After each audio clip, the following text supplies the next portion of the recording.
CMIT इस दौरान मुझ पर मुसलसल दबाव डालती रही कि मैं अपनी स्टेटमेंट वापस लूँ। मेरे ऐसा ना करने पे अदारा का बजट बंद कर दिया गया। बच्चियों को खाने पीने, कपड़ों और तालीमी ज़रूरियात से महरूम कर दिया गया।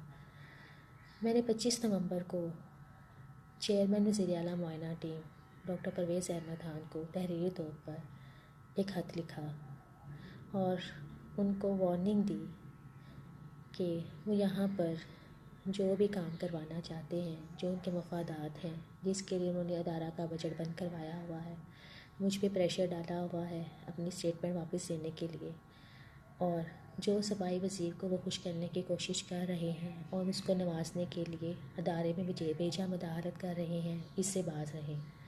ये अदारा इस टाइम CMIT चला रही है। पूरे अदारे का कंट्रोल CMIT के हाथ में है। मैंने अपने इस लेटर की कॉपी आला हुकाम, चीफ़ ऑफ आर्मी स्टाफ, वज़ीर आला पाकिस्तान और दीगर आला हुकूमती अहदेदार